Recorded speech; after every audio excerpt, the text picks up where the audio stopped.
നിങ്ങൾക്ക് കുറച്ച് മാറ്റമൊക്കെ വന്നു എന്നാണ് നിങ്ങളെ യാത്രക്കൊക്കെ ശേഷം നിങ്ങൾ അനുയായികൾ തന്നെ പറഞ്ഞു നടക്കുന്നത്. ഒരു മാറ്റം ഉണ്ടായിട്ടില്ല എന്നും പഴയ അതേ രീതിയിലാണ് നിൽക്കുന്നത് എന്നും ആളുകൾ മനസ്സിലാക്കുന്നതിന് ഇടയാക്കും എന്നുകൂടി തിരിച്ചറിയുന്നത് നല്ലതാണ്. ഇവിടെ നിങ്ങളെ വിമർശിക്കുന്നതിനെ പറ്റി അതാണല്ലോ നിങ്ങൾക്കുള്ള വലിയ പരാതി. രാഹുൽ ഗാന്ധിയെ വിമർശിക്കുന്നു, മറ്റാരെയും വിമർശിക്കുന്നില്ല. BJP വിമർശിക്കുന്നില്ല, മോദിയെ വിമർശിക്കുന്നില്ല. ഇപ്പോൾ ഞാൻ എൻ്റെ സംസാരത്തിൽ നേരത്തെ പറഞ്ഞ കാര്യമൊക്കെ ആർക്കെതിരെയുള്ളതാണ്? ഇന്ത്യയിലെ BJP ഗവൺമെൻറ്റിനെതിരെയുള്ളതാണ്. അവസാനം എത്തിയപ്പോൾ രാഹുൽ ഗാന്ധിയും അതിനകത്ത് വരുന്നുണ്ട്. അത് രാഹുൽ ഗാന്ധി പറഞ്ഞതിൻ്റെ ഭാഗമായിട്ടാണ്. അതിന് പറയണ്ടേ? ഇനി ഇവിടെ എല്ലാ കാര്യങ്ങളും പറഞ്ഞു കഴിഞ്ഞിട്ടുണ്ടാകും, ഞാനത് ആവർത്തിക്കുന്നില്ല. ഏത് കാര്യത്തിലാണ് വിമർശനം? പൗരത്വ നിയമ ഭേദഗതി. പൗരത്വ നിയമ ഭേദഗതി രാജ്യത്തൊരു വിഷയമല്ലേ? 2019 BJPയുടെ രണ്ടാം ഊഴം. ആ രണ്ടാം ഊഴം വന്നപ്പോൾ RSSന്റെ തനി അജണ്ടയാണ് നടപ്പാക്കാൻ തുടങ്ങിയത്.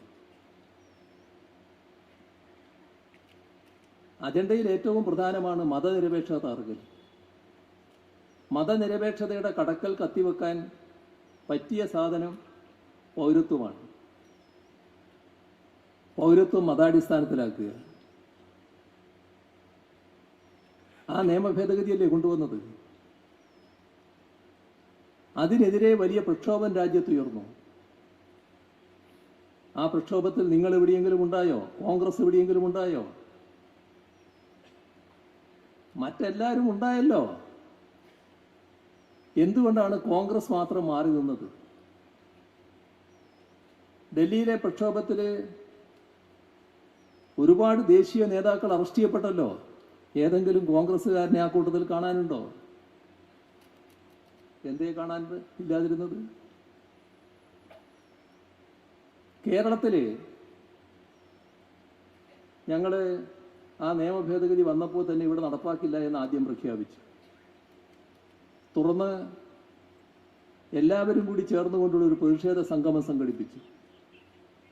പ്രതിപക്ഷ നേതാവും പ്രതിപക്ഷ നേതാക്കളും എല്ലാം ഉണ്ടായി. സർവകക്ഷി യോഗം ചേർന്നു, അതിലും കോൺഗ്രസ് ഉണ്ടായി.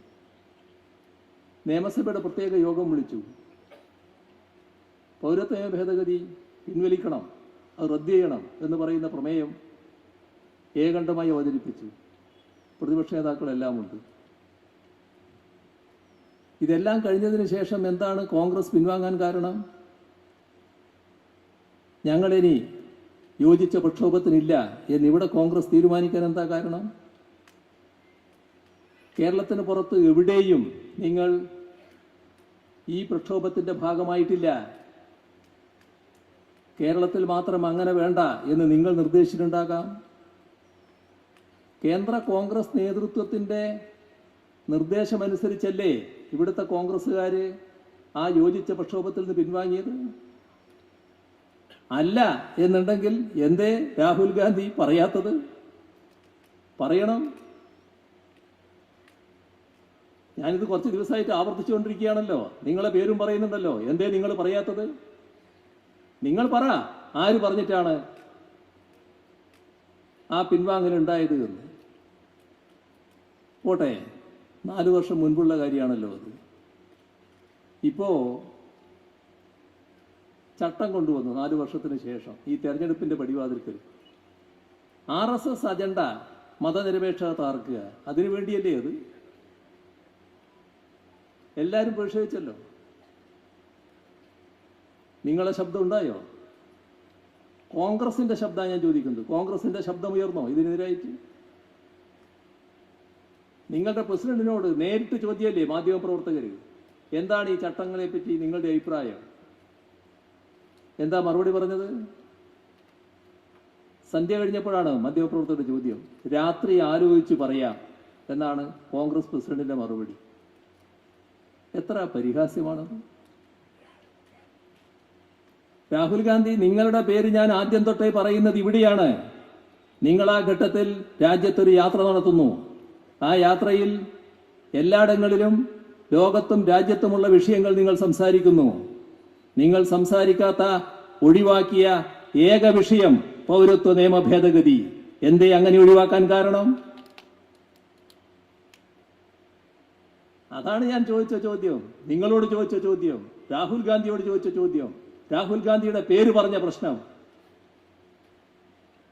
എന്താ നിങ്ങൾക്ക് മറുപടി? നിങ്ങള് വയനാട്ടില് നാമനിർദ്ദേശ പത്രിക കൊടുക്കാൻ വരുമ്പോഴെങ്കിലും പറയുമെന്ന് വിചാരിച്ചു. പറഞ്ഞോ? എന്താണ് നിങ്ങൾക്കതിൽ അറച്ചു നിൽപ്പ്? ഇപ്പൊ ഇതിനു ശേഷം നിങ്ങൾ പലയിടങ്ങളിൽ പോയല്ലോ, എന്താണ് പറയാൻ കഴിയാത്തത്? ഇപ്പോ എല്ലാ പാർട്ടികളും മാനിഫെസ്റ്റോ, തെരഞ്ഞെടുപ്പ് പ്രകടന പത്രിക പുറത്തിറക്കി. 2 കമ്മ്യൂണിസ്റ്റ് പാർട്ടികൾ ഇറക്കിയ മാനിഫെസ്റ്റോയിൽ കൃത്യമായി പറഞ്ഞു, പൗരത്വ നിയമ ഭേദഗതി റദ്ദ് ചെയ്യും. നിങ്ങളുടെ പത്രികയിൽ എന്തെങ്കിലും പറഞ്ഞോ? എന്തേ നിങ്ങൾ പറയാത്തത്? അതാണല്ലോ നിങ്ങൾക്കെതിരെ ഉയർത്തിയ വിമർശനം. അതൊരു പ്രശ്നമല്ലേ? ഇന്ത്യയിലെ കോടാനുകോടി ജനങ്ങളാണ് ഈ മണ്ണിൽ തലമുറകളായി ജീവിക്കുന്നവർ. ഇനി ഇവിടെ ജീവിതം തുടരാനാകുമോ എന്ന് ആശങ്കയിൽ കഴിയുന്നത്.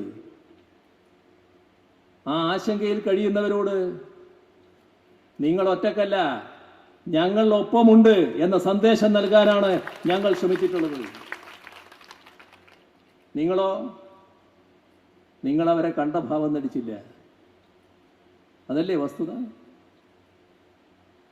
അതല്ലേ നിങ്ങൾ പറയേണ്ടത്? നിങ്ങൾക്ക് എങ്ങനെ ഒരു സംഘപരിവാർ മനസ്സ് വരുന്നു? ഇത് സംഘപരിവാർ അജണ്ടയല്ലേ? സംഘപരിവാർ അജണ്ട RSS നേതൃത്വം കൊടുക്കുന്ന BJP നടപ്പാക്കുമ്പോൾ സംഘപരിവാർ മനസ്സുള്ളവർക്ക് മാത്രമല്ലേ അതിനോടൊപ്പം നിൽക്കാൻ ബാധ്യതയുള്ളൂ. നിങ്ങൾക്ക് എങ്ങനെ ആ ബാധ്യത വരുന്നു? രാഹുൽ ഗാന്ധി പറയണം. ഇവിടെ മാത്രമാണോ നിങ്ങൾ ഇത് കാണിച്ചത്? ജമ്മു കാശ്മീർ RSS തുടക്കം മുതലേ പറയും, നമ്മൾ ഭരണഘടനയെ അംഗീകരിച്ച നാൾ മുതൽ പറയുന്ന ഒരു കാര്യമാണ്, 370 പാടില്ലാത്ത ഒന്നാണ്, അത് റദ്ദ് ചെയ്യണം. ഇതാണ് RSSന്റെ നിലപാട്. ജമ്മു കാശ്മീരിലുള്ള പ്രത്യേക പദവി റദ്ദ് ചെയ്യണം. ഇപ്പോ മോദിയുടെ ഗവൺമെന്റിന്റെ 2ാം ഊഴം RSS അജണ്ട ഓരോന്നായി നടപ്പാക്കുന്ന ഘട്ടം. ഈ അജണ്ട എടുത്തു. ഒരു ദിവസം ആഭ്യന്തരമന്ത്രി പാർലമെന്റിൽ എഴുന്നേറ്റ് നിൽക്കുന്നു, ഒരു കടലാസ് എടുത്ത് വായിക്കുകയാണ്. RSS agenda നടപ്പാക്കലാണ്. 1, ജമ്മു കാശ്മീരിന്റെ പ്രത്യേക പദവി ഭരണഘടനയിലെ 370ാം വകുപ്പ് റദ്ദ് ചെയ്യുന്നു. 2, ജമ്മു കാശ്മീരിന്റെ സംസ്ഥാന പദവി ഇല്ലാതാക്കുന്നു. 3, ജമ്മു കാശ്മീരിനെ കഷണങ്ങളായി വിഭജിക്കുന്നു. എന്തെല്ലാം നടപടിക്രമങ്ങൾ പാലിക്കണം ഇതിന്? ഞങ്ങൾക്കൊരു നടപടിക്രമവും ബാധകമല്ല, ഞങ്ങൾ ഇഷ്ടമുള്ളത് ചെയ്യും. ഇതാണ് സംഘപരിവാർ മനസ്സ്. അതാണ് BJP ചെയ്തത്. രാജ്യമാകെ കനത്ത പ്രതിഷേധമുയർന്നില്ലേ? നിങ്ങളുടെ ഭാഗത്ത് നിന്ന് ആ രീതിയിൽ പ്രതിഷേധമുയർന്നോ? എന്തേ കോൺഗ്രസിന്റെ ഭാഗത്ത് നിന്ന് ആ രീതിയിൽ പ്രതിഷേധം ഉയരാത്തത്? സാങ്കേതികമായി എതിർത്തു എന്നല്ല പ്രശ്നം. ഈ പ്രശ്നത്തിന്റെ ഗൗരവമനുസരിച്ച് സഭയിലും പുറത്തും നിങ്ങളുടെ പ്രതിഷേധമുയർന്നോ? ഇല്ലാലോ. രഹസ്യമായി BJP അഭിനന്ദിച്ച എത്ര കോൺഗ്രസ്സുകാരുണ്ട്, നേതാക്കളുണ്ട്? ഒരു നേതാവിന്റെ കാര്യം പരസ്യമാണ്. അദ്ദേഹം രാജ്യസഭയിലെ കോൺഗ്രസിന്റെ ചീഫ് വിപ്പ്. അദ്ദേഹത്തിന് ആവേശം അടക്കാനായില്ല. എന്തൊരു നല്ല കാര്യമാണ് ഈ BJP ചെയ്തത്. ജമ്മു കാശ്മീരിന്റെ പ്രത്യേക പദവി എടുത്തു കളയൽ, സംസ്ഥാന പദവി ഇല്ലാതാക്കൽ, ആവേശം അടക്കാൻ പറ്റാതെ കോൺഗ്രസ് വിട്ടു, BJP ചെന്ന് ചേർന്നു. BJP അദ്ദേഹത്തെ വീണ്ടും രാജ്യസഭാംഗമാക്കി രാജ്യസഭയിലേക്ക് അയച്ചു. എന്താണ് രാഹുൽ ഗാന്ധിക്ക് പറയാനുള്ളത്? ഇവിടെ നമ്മൾ ആലോചിക്കണം കേട്ടോ. നമ്മൾ ജയിപ്പിച്ചയച്ച 18 അംഗമുണ്ട്, 18 അംഗ സംഘമുണ്ട്. അവസാനത്തെ കണക്കാണ് ഞാൻ പറയുന്നത്. അവസാനത്തെ കണക്കെടുത്താൽ കേരളത്തിൽ നിന്ന് പോയ MP-മാരിൽ 2019 പോയ MP-മാരിൽ 18 പേര് UDF-ന്റെ കൂടെ, 2 പേര് LDF-ന്റെ കൂടെ. ആലപ്പുഴയിലും കോട്ടയത്തും ആരിഫും തോമസ് ചാഴിക്കാടനും LDF, ബാക്കി 18 അംഗ സംഘം UDF.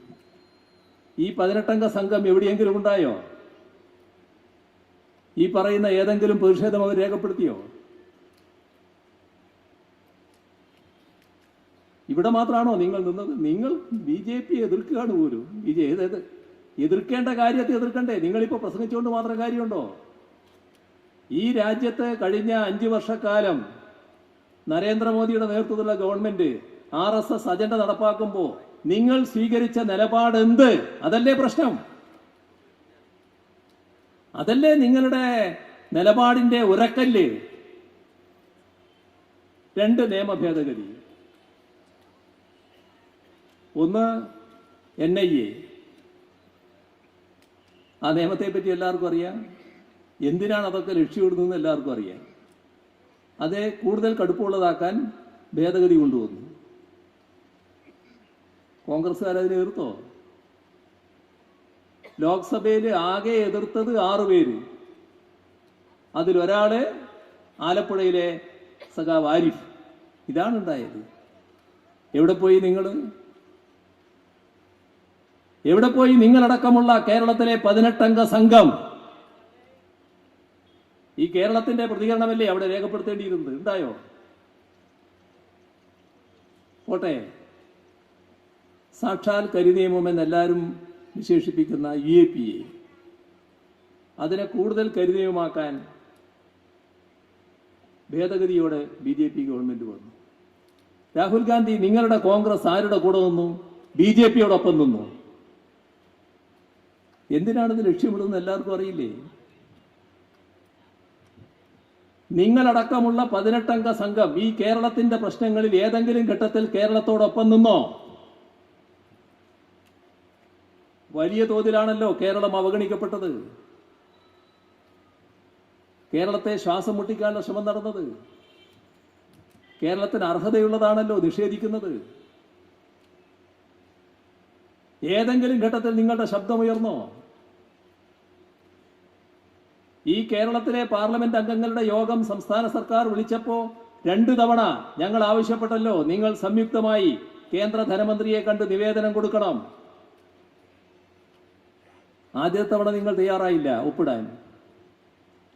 2ാമത്തെ തവണ നിവേദനവുമായി ചെന്നപ്പോൾ നിങ്ങൾ പറഞ്ഞതെന്താ? നിങ്ങളെന്ന് പറഞ്ഞാൽ കേരളത്തിലെ കോൺഗ്രസ് MP-മാര്. അവർ പറഞ്ഞത് ഞങ്ങൾ ഒപ്പിടാം, പക്ഷേ